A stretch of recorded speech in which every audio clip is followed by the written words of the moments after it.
Hey, this is Amir Borman. This is the next episode of the Talent Tango. On this week, I have Natalie Ledbetter. She is the VP of People Operations at Stash.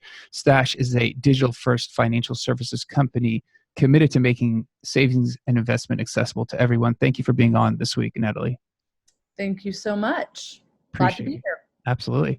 And I know we were kind of chatting before. I think the format of this podcast, we're going to kind of get a deep dive on diversity and inclusion, given it's an area that you can talk to our audience about. But just to start, I'd always like to start with the origin story of kind of how you got into the industry. I know you made it over from the sales side, and kind of a quick journey to where you are now would be great. Yeah, absolutely. So I think just because we are going to focus on the D&I piece, I think it's interesting. I'll just go kind of way back. Way back for me at this stage in my life. It's so sad. Anyway, so I actually was brought up overseas. My stepfather was a petroleum engineer, and so we were transferred to Jakarta, Indonesia when I was about 6 years old, and I lived there throughout high school. So I went, from second grade all the way through, and then came back to the States for college. I'm an American citizen, but I was an expatriate for, basically my entire formative years. The beauty of that situation was that I got to go to school with 60 different nationalities and see kind of the incredible things that happen from a collaboration standpoint, from a community standpoint, from a growth standpoint, of, meeting people that came from lots of different places, backgrounds, experiences, etc., different religions, the whole nine. And so, I think that actually probably shaped me more than any other thing in my entire life at this point. And I think that's exactly what kind of directed me into people operations, even though I don't think anybody ever sets out to actually do that. Very few people set out to do it intentionally. As you'll see, I have a degree. I went to the University of Texas and got a degree in journalism. So I guess that makes me a good interviewer. But I would say that, my past spending time abroad is really, and traveling a lot and things like that, is really what kind of pulled me into the people ops world, because you learn from when you're immersed in a different culture and immersed in multiple different cultures from a very, very young age. You kind of learn how to break down barriers, how to find those connections with people, you're more sensitive to and hyper aware of different language, using different language, of different etiquette and things like that. And so that kind of, I feel like, prepared me for this type of work and being very strategic about this type of work. So after I got my journalism degree, and I spent about 10 minutes in journalism in New York, and realized I wouldn't be able to live the lifestyle that I wanted to live in New York on a journalism salary, and so pretty quickly moved into my career started out in Houston, Texas, and I was doing event production and doing writing conferences, and actually getting panelists and those kinds of things. So again, kind of everything is sort of very heavy on the communication side, and traveling to these events and getting all of these really fantastic speakers. So learning how to network at a very young age. After that, when I moved, the whole reason I spent time in Houston was to save up money. I did the whole, move back in with your parents deal that I feel like everyone seems to be doing these days. Did that, saved up money, moved to New York City, and really, again, that intention was that I would go into journalism, potentially fashion journalism, because that was always something that was really exciting to me as well. Like I said, I lasted 10 minutes. And then I went into sales. Sales was just something that has sort of always come naturally to me. I think it's just a personality thing, and also, again, being kind of a strategic thinker. So I did that for several years, which again, I think that also marries very, very well with sort of the talent acquisition side, because I believe it's truly a sales function, and that, you're harnessing things like your sales skills as well as kind of learning how to market a brand, doing that. So I was in sales for a while, and then I moved over to an investment. Makes absolutely no sense, but I was the only American there. And I think that's what drew me to it. So being a company in New York City, being the only American on the staff, and I owned everything essentially outside of the actual business. So I was HR, I was recruitment, I was operations, I was kind of like everything outside of the actual like M&A and work and advisory services that we were doing. So that's where I kind of cut my teeth on the HR front. And then I moved into startups, and I guess now that I've kind of built somewhat of a reputation, that this seems to be my home at this point, because I went from Shapeways, a 3D printing startup, scaled that company. Then I moved on to a B2B MarTech company, scaled that company. And then I met the founders of Stash and just sort of fell in love with their mission and kind of the direction of the company.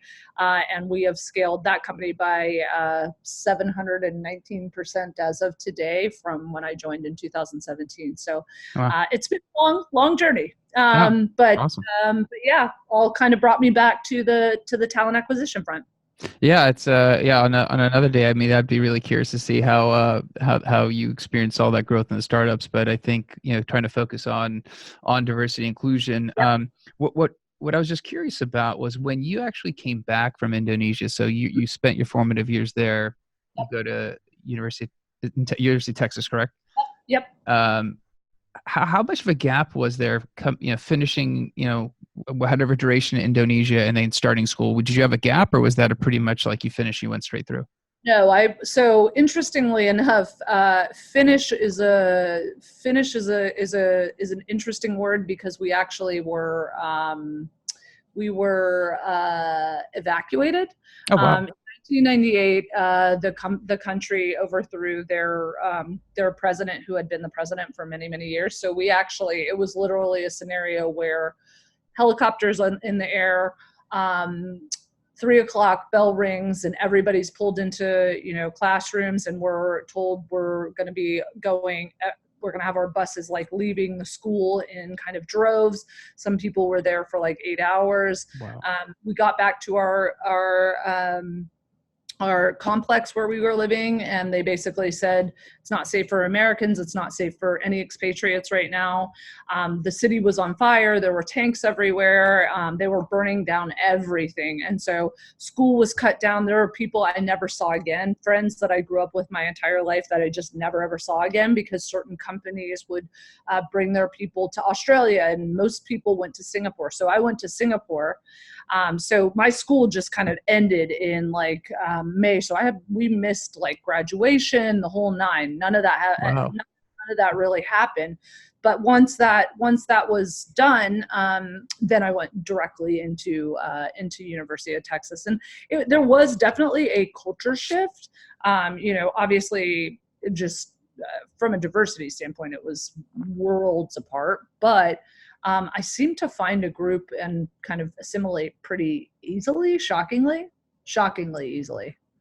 Well, I don't know if you're going to Indonesia as a child and you're spending your formative years, maybe that's part of one of your strengths is actually assimilating, because that's right. To come back. I do actually think that's absolutely true, and I think the transient nature of being in an expatriate community of people being and coming gives you the skills of like really learning how to build relationships very quickly. Well, that's interesting. Yeah, that's quite a way to not finish, I guess. Yeah, now I understand when you said finish. I was like, well, that's actually quite a way not to finish. But so just curious. So as you go through your career, and you mentioned obviously that exposure to being in a different culture, different types of people coming and going, is that really the basis of how you formulated your views on diversity and inclusion from then on out? Because obviously you had seen just a completely different culture than most let's say most Americans who live here their whole lives, or most people who live in their own countries their whole lives. Mm-hmm. Mm-hmm. Yeah, I actually think that has been probably the most, the experience that has prepared me the most for what I'm doing and the things that I focus on. And I think that, when you go to school with people of very different socioeconomic backgrounds, I mean, I had literally someone who, at one point I was watching VH1, like celebrity weddings or something like that, and the number one most expensive platinum wedding was one of the kids I went to school with, and an Indian woman who was part of the Mittal.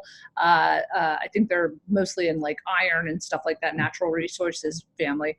And then I had, people who were teachers' kids. So it was very much a very wide gamut of not just ethnicity, but also like life experiences, economic backgrounds and things like that. But I think that absolutely kind of is what drew me to this work, because I was seeing from a very young age what happens when when you're collaborating with all of these kind of different people that have these different lenses and different experiences that they're bringing to the table, when you're building things, when you're working on projects, and then also developing community. Like, how do you develop communities when there are so many vastly different types of people? And we built very, very strong communities because almost everybody was not from there. And so, we didn't have our families close by. I mean, none of us were, were less than probably 3 to 6 hours away from anybody by plane. So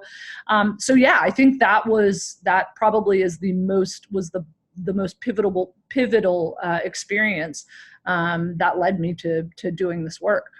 Wow. So if we're going to jump forward to Stash, where you're at now, before we kind of dive in there, I actually want to start by asking you to define, so that we have an area of kind of what definitions mean for you. Diversity and inclusion. What does each term actually mean to you, so that when we kind of hear us talk about this in relation to Stash and other pieces, just so we understand that. Sure. So, and when I think about it in the setting of building a company, diversity is the the unique experiences, essentially unique lifestyles, unique life experiences that a person is bringing to the table, unique perspectives, etc. Also, I mean, I think the thing that everybody sort of points to is ethnicity, but I do think it's really important to be thinking about, again, when you're talking about a fintech company in particular, talking about different, wealth inequality and stuff like that. So it's we're thinking about ethnicity, but we're also thinking about, again, socioeconomic background, the types of companies that you've worked for, because that's, again, going to drive that diversity in thought and style and things like that. And then on the inclusion piece, that's where I think about once, and the other thing is, I think a lot of companies get it wrong, and they think of it as a box checking exercise rather than thinking about it as a potential key to success. So inclusion becomes, how do you create a sense of belonging, of psychological safety, of community, and what are you building in order to keep these people who could maybe come from very different places? What are you building in order to keep those people feeling safe at work? So that's the way I think about it. Absolutely. So when you actually started at Stash, you mentioned the two male founders. At what stage? How many people were in the company, and how? I guess at what stage were they in talent acquisition? Yeah. So I was employee 27 or 28. In terms of talent acquisition, they had one recruiter who was essentially just a contractor, so they had no foundation whatsoever. They were basically like any other startup, just kind of flying by the seat of their pants and kind of just, we like this person. This person's great. Let's hire him. They had done a good job. I will say that they had done a good job of the people that they had already hired, but one thing they were lacking was they had absolutely no strategy. They had absolutely no process. They didn't have unique processes, and it became the situation, which again, I see a lot of companies doing this, and it is a surefire way to fail at recruiting, which is just bringing people in and just having conversations and just kind of like conversing with them, and no formalized process and things like that. And so that was the very first thing that I had to do, is build it from the ground up. What does hiring mean at Stash? And what are the principles that we're kind of thinking about? And how are we gonna, first of all, what are our hiring goals? They actually told me I'd hire 10 people probably over the next year. And I was like, yeah, that's absolutely incorrect, but okay, go on. I was like, there's absolutely no way you're hiring 10 people. Nope. Because I've heard that story multiple times. Literally in 2018, I think we hired 144 people. Wow. You just barely off, just a little off there. Wow. But yeah. So there was nothing. Nothing. I had to build it all. There was nothing. So in 2.5 years, you go from pretty much no process, and I know before we started recording, we were talking about what you guys are doing there. So maybe set the stage as to what diversity inclusion initiatives Stash is involved with, at what stage you were able to introduce that in terms of the headcount size and kind of the evolution of from that point to now, just to give us a little bit of overview of that. Yeah. So again, I will say, and this is what we were talking about before. For me, that is a deal breaker. If the founders are not bought in on that idea or open to that idea, like, I'm not the right person for you, first and foremost. I would never out of building a company that was, all white or whatever, or didn't really pay attention, didn't care. That would just never work for me. I proposed that. First of all, I didn't even know that I knew someone who worked at the company, and they had brought me in to pick my brain, I guess is what they said. And then at the end of the meeting, they were like, so are we gonna do this? And I'm like, this is an interview. Why have I been drinking wine this entire time and no one's asked me about no one's asked for a resume? So first of all, you need me. That's clear. You need me. But anyway, That's fine. but it was, I would say that the team, we had people from many different backgrounds, and we had a bunch of different ethnicities, but there was definitely work to do. And there was actually a story. There's a pivotal moment of where I knew that the work that I was doing was absolutely essential for this company's success.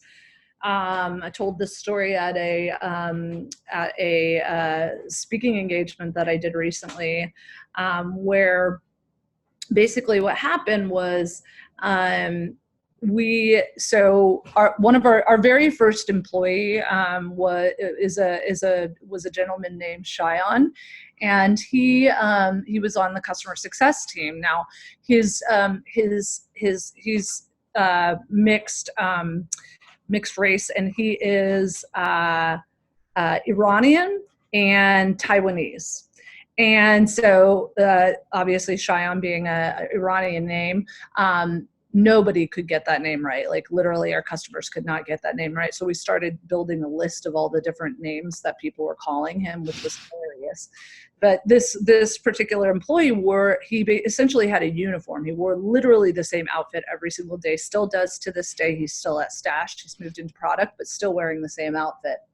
So within my like first month and a half that I had been at Stash, two employees had come to me and said, we've got an idea for a prank.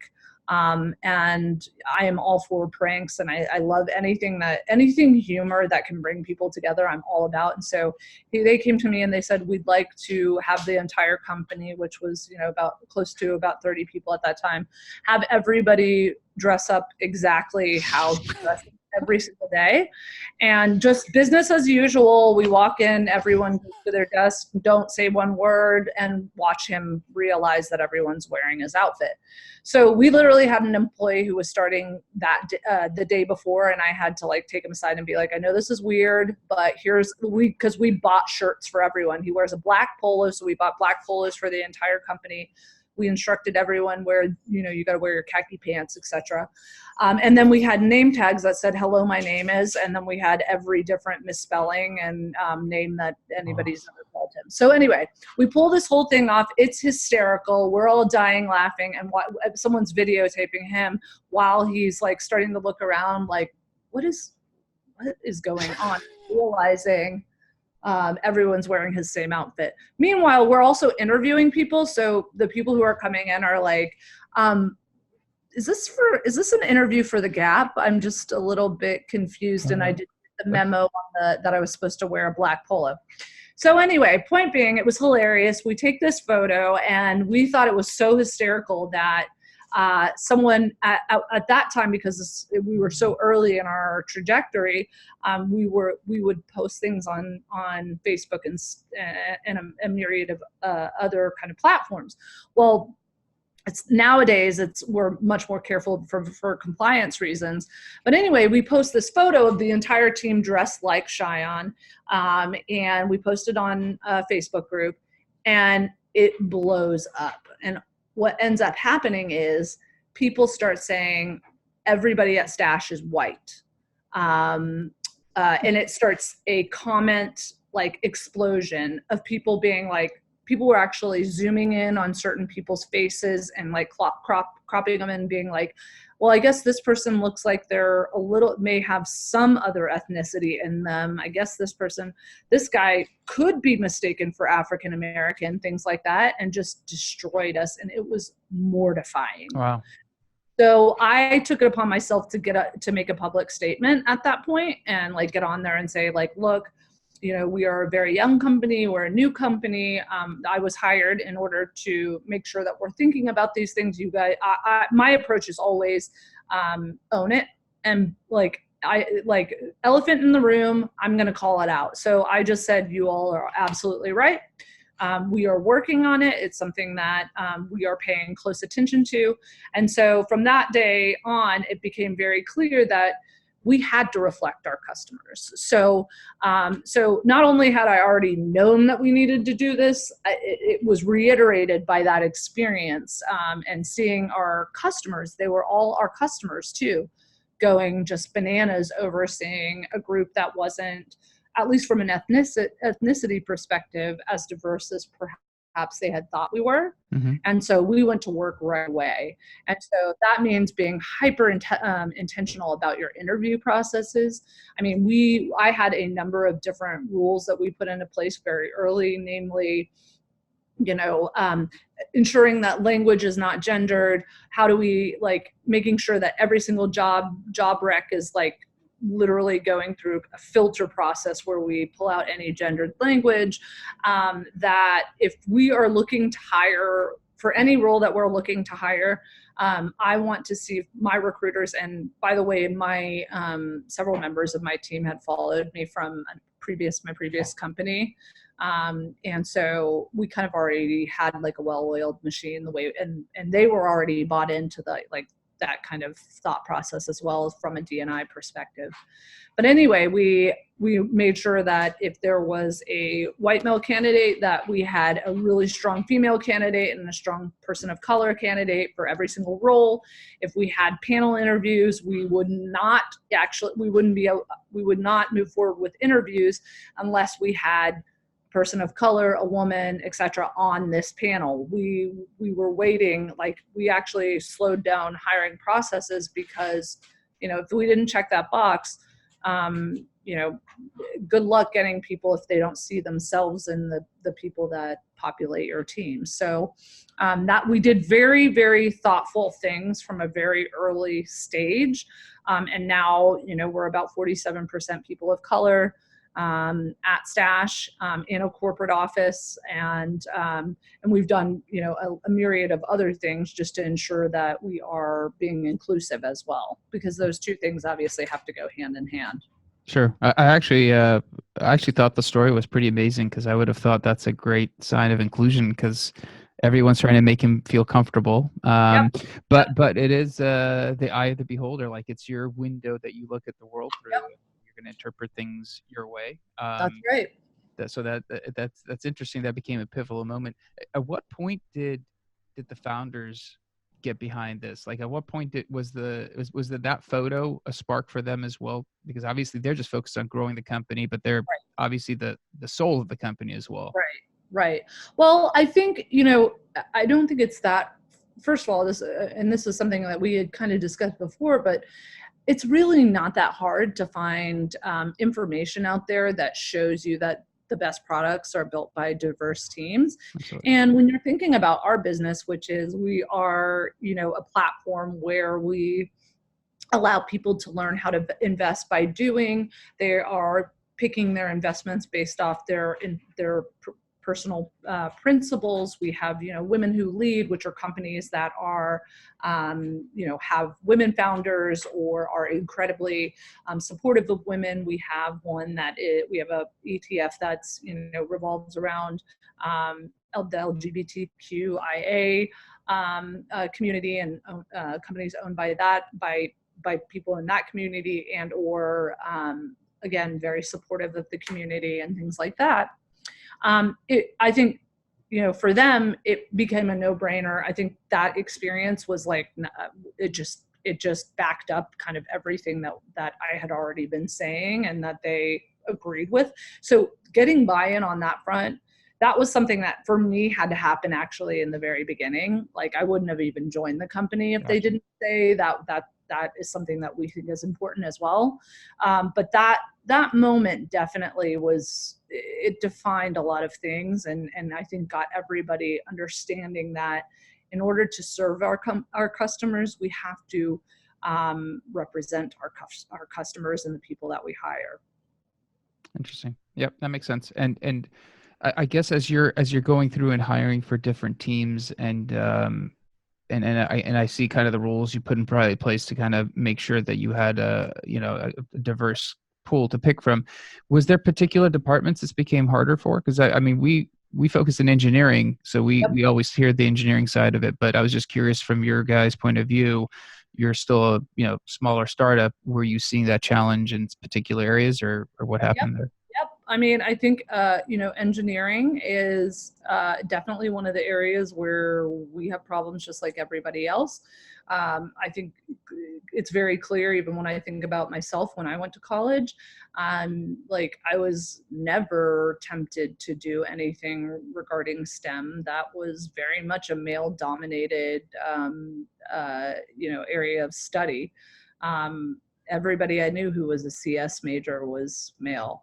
And so I think there was like some socialization issues back then, not even that long ago. So from a pipeline perspective, it seemed harder. I think that there is a myth out there that there's a pipeline problem.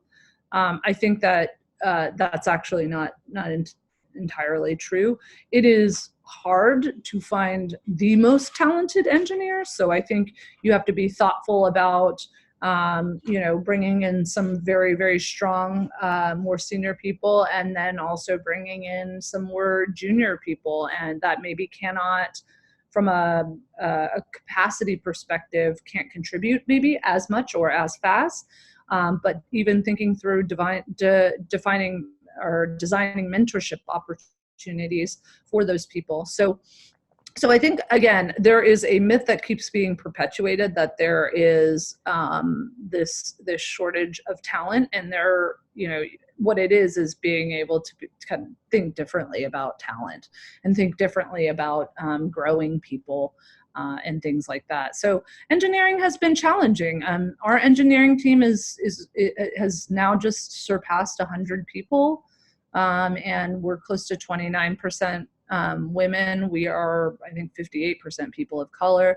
But we have 22 people on our staff on visas, and we are going to be paying for all of them to get green cards, because particularly, in this political climate, everybody's afraid.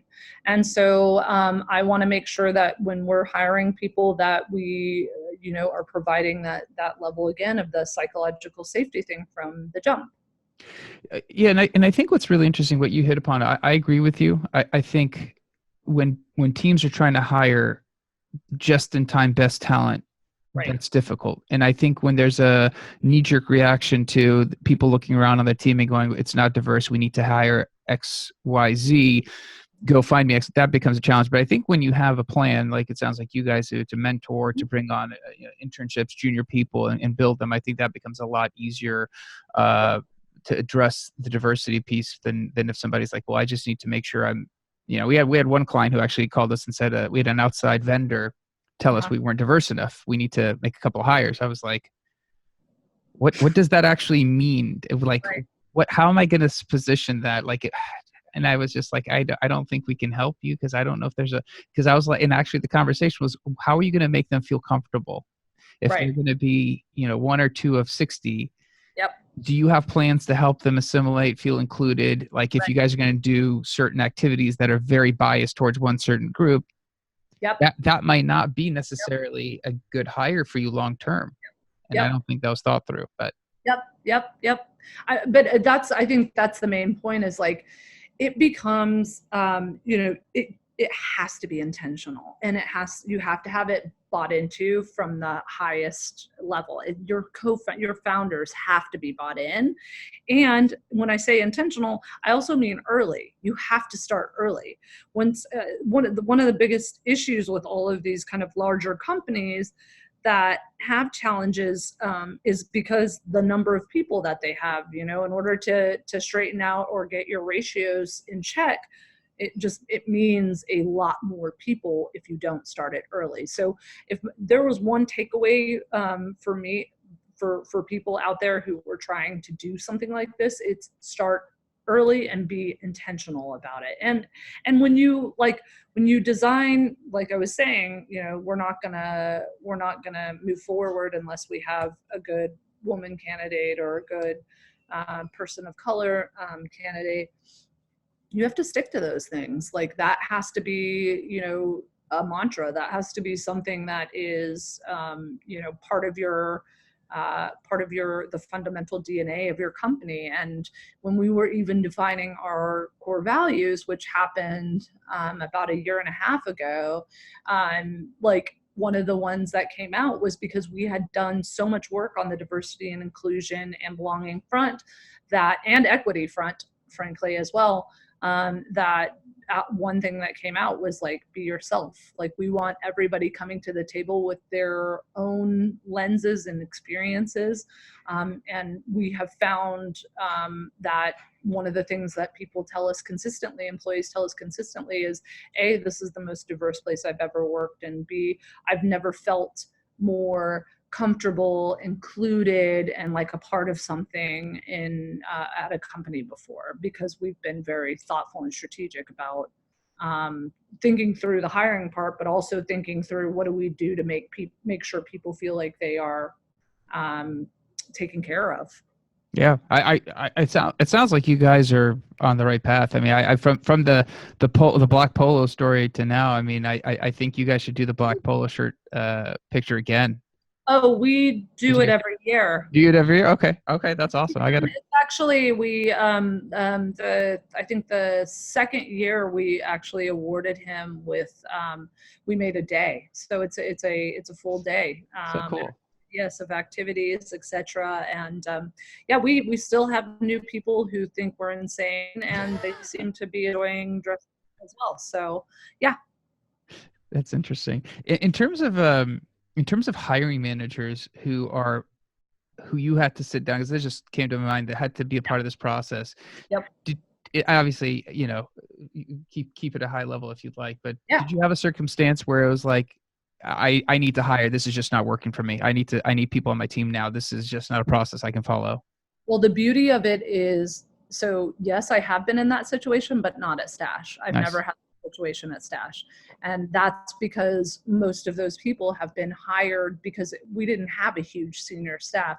We've hired those people Mhm. since I joined. And so those people know through, going through the interview process, particularly if they were, the executives will generally meet with me. And that is, everybody always asks about culture and things like that, and I'm very, very clear on, things that are non-negotiables for us. Nice. Okay, that's fantastic. Then they're bought in from the top But I down. have been in that situation before. I was in that situation very much at my last company, and it was incredibly frustrating, incredibly frustrating. So that's what when I tell you, like, I will never go and work for a company that doesn't think that that's important. Like, that's a deal breaker for me.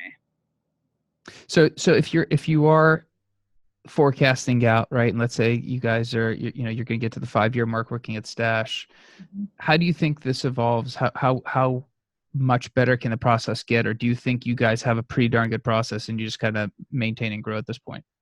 Yeah, I think the numbers don't lie, the data doesn't lie. Like, I think our processes are working, and I think that, again, we're putting the right people on our panels and things like that. That we want our when our candidates come in, we want them to see people that look like them. And so, being very intentional, I don't see that changing at all. It gets harder the larger that you get. And remember, we're a fintech company as well. I think that's one of the things that's, people need to remember is, like, when you're talking about finance, I mean, a huge portion of people who work in finance, even in New York City, are white males. And so it becomes challenging when we're going to hire people with banking experience and whatnot. But, we just hired our director of banking operations. She started this week, and she is originally from Cameroon and grew up in Paris. And so she is, so those are the kind of, people that we're putting into these leadership positions. And as long as we continue to stay focused on that, I don't honestly see that changing. That's fantastic. It just sounds like you guys are doing it. So I talk to a lot of clients, and it's not always this way, and I hear Right. all different sides of it, and it sounds like sometimes people are trying to solve the problem, and then I talk to somebody like you who's like, well, it's actually a lot simpler. You just have to have a plan. And I think a lot of times is the word you keep using is intentional, and I think there's no plan, hence intention behind. It's more of a knee-jerk reaction. I think that's where the challenges come in. That's right. Well, I think that a lot of companies, they view it as a box checking exercise, as opposed to thinking of it as, I mean, do not get it twisted. We are trying to win, like Yes. that. We are trying to be a successful company. We all have our eye on the prize, and when there is so much literature out there to support, having these different views, like what I say, even when I'm onboarding, about every other week, we're onboarding a new class of new hires, and we have all of our functional leaders get up and do a presentation for all of our new people for the first 2 days. So they meet kind of the heads of different orgs within the company. Is that, this is something that is incredibly important to us. We believe that having various, what the way I think about it is if everybody comes to the table with a different lens and a different life experience, we're going to be able to see the holes in the product very much clearer, much easier, because again, everybody's coming from these different backgrounds and frameworks, etc. So, I mean, this is something that is socialized also day one, literally day one that they come into the company. They not only, it's not only obvious visually, because when you're walking around or you're walking from conference room to conference room, you're seeing, you know, people from that all look very different. It is something that is also like reinforced within our onboarding program as well. Interesting. That's fantastic. I mean, I think it sounds like the next step then from there to really touch on, because I was curious about this. So, I mean, you guys do such a good job up front, making sure that you guys are filtering. What do you guys do on the back end once they're in, you know, onboarding's fine for the inclusion piece? What are you guys actually seeing on that side? What kind of activities, what kind of spirits there to make that harmonious? I like that you use the word spirit, because I think that's a lot of it. I think that, first of all, we're definitely what I would call a continuous improvement shop. And so we do a lot around asking for feedback, asking for surveying people, asking them what they want. I mean, first of all, that's the best way to figure out kind of what things you need to be focusing on, is asking.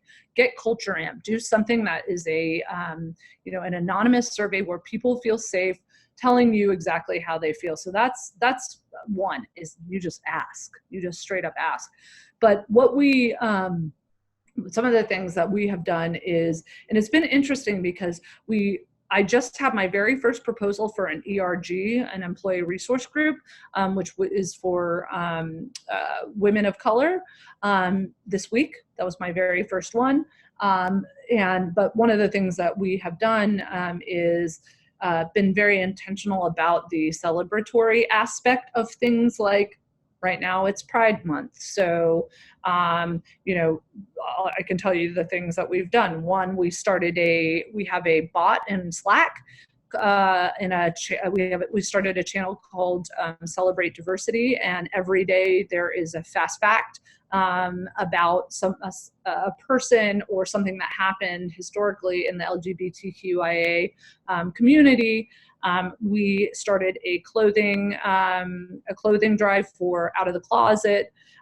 We only support, we pay for lunches on Friday. Every Friday we pay for lunch for the entire company. We only purchase food from companies owned by LGBTQIA identifying owners during the month. We have done things like, we're doing a movie night next week with shorts, all different LGBTQIA shorts. And then on Thursday, we're doing a panel on people's experience kind of navigating the waters of tech, and what does it mean to be a queer person in tech. And we are inviting people in from different companies. And so we have, you know, a non-binary person, a trans person, a woman who identifies as a lesbian, and then a gay man who are going to come in, and we've got a panel that's going to be moderated by someone that is from Stash, but that is part of that community, and really like supporting them organically to allow them to create these things with us. But we do the same thing with things like Diwali, Lunar New Year. I mean, a myriad of different, we have so many people that celebrate Lunar New Year. We always do a big thing with an actual celebration of Lunar New Year. We try to get one of our people to get up and really kind of talk about what that means, and what kinds of things they've done in their families and things like that, and really include everybody. And so making it celebratory. And again, our founders have been very, very open and very supportive of doing these things. And so I think that's one of the things that we've also done very well is making sure that, that's one of the compliments that my team gets all the time is like, I've just never experienced anything like this before. So those are the kinds of things that we're doing. And like, as we move forward, I definitely see more ERGs kind of coming out of the woodwork and developing those types of groups. We have lean-in circles and stuff like that for women. And I'm obviously always thinking through kind of from a tooling perspective, things that we can do to make people feel safe and part of something. So we have a lot of work. It's a lot of work. No, that's amazing. I think you guys have, I mean, it sounds like everything you've described, it's a super ideal environment to be and as a model for other companies, other startups that are of a similar stage to follow. I mean, the inclusive piece that you just described, I think that's where my concern is for a lot of people we talk to is getting people comfortable, safe. I like those terms, Yep. and being able to be collaborative so they feel free to let their minds work at their best. To me, is where this is all about. And I agree with you. I think I always joke with my wife. I go, I would not be in the position I am now if it wasn't for your set of eyes, because together you see all the things I just happen to miss every day. And I'm a firm believer that somebody else's eyes, different lenses, different work experiences, life experience, all those things mean that they will have a perspective that I could have never possibly gotten to myself. So I'm a big believer. That's exactly right. And I will tell you this, like, I think the other thing that that is really important is transparency and honesty. And for me, like, one of the things, like, yes, I am asked to talk on this topic often, but one of the things you will not see me out there doing is really saying that we've got, we've figured it out. We've got the answer and stuff. I think that first and foremost, one of the things that frustrates me is that when a lot of companies are reporting their D&I statistics, they're also talking about, like, with Amazon, they're talking about warehouse workers as well. I am purely talking about from a corporate perspective, what does that look like? But I also am very honest, like, like I said, we have 100, we just surpassed 100 in our engineering org in total, and close to 29% of them are women. And I think the knee-jerk reaction is like, bravo, that's so great. But, like, to me, it's not good enough. So we'll start celebrating those things, like really celebrating those things, when we get more parity. So I always think about it as your job's never done. And so you constantly be thinking about ways to do things better and make Absolutely. people feel like they're more a part of something. That's amazing. Yeah, I think you're on the right path, and I really appreciate you sharing your views, your thoughts on this, because I know a lot of people are, especially at large organizations. I think you're right. There's a diversity debt that has to be paid back, and I think it becomes harder the bigger you get. So I think starting off right is 100% the right way to go. So I always like to end the podcast to wrap up by, and you have this tremendous background, so I'm sure you've got a lot to pick from. But there's a lot of people out there every day working in the talent acquisition trenches. Somebody who wants to start their career. Just from your perspective, there's one piece of advice, could be two, however many you want, really. But what would you leave somebody listening, getting into the field, or somebody in the field to kind of improve their career or their job? What kind of advice would you leave them? I mean, geez, You have a lot to pick from. That might be scary. I'm like trying to think about one thing that I would really that I think is a good takeaway. Look, I don't think anybody, first of all, I could be wrong, but I've never met anybody who gets into talent acquisition intentionally. So I think everybody probably has something to add to this. But what I would say is, I guess, for me, it's again, going back, and I'm glad you see that the word intentional is important. I also think that strategy is important. And if you're trying to solve a problem, or you're just jumping in and starting to learn, like, one of the best things that you can possibly do is really educate yourself. There's so much good information out there, and particularly on the internet. And when you're building process, when you're building programs, that you're being incredibly thoughtful and very strategic, and not being short-sighted. And I think that's one of the issues with being in startups is your kind of you think about things in sort of, 3 months, 3 months, etc. Much shorter distances than you would where in a larger or more established company plan out the next 5 years or whatever it may be. But thinking kind of long term about what your end goal and what the end state's going to look like, and then build back from there.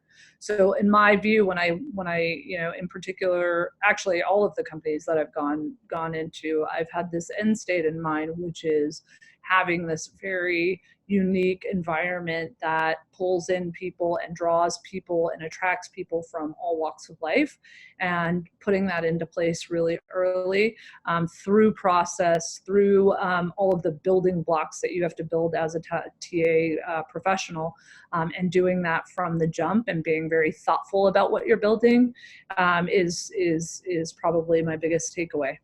Amazing. I appreciate it. Thank you for being on. And if somebody wants to reach out, if they have any questions, are you available on social, or in what channels do you? Yeah, I think LinkedIn seems to be the best way to find me. Okay. So yeah. Okay, fine. We'll put your LinkedIn profile in the show notes. I appreciate you being on, and thank you for anyone out there who's listening. Please give us feedback, any questions that you might want asked on the next conversation. Always looking to hear what you have to say. This is the early stage of the podcast, so drop some feedback on whether it's on Apple, Spotify. It's on every channel now, but I appreciate that, and appreciate you, Natalie, for being on. Thank you for taking the time. Thank you. I appreciate it as well. Absolutely.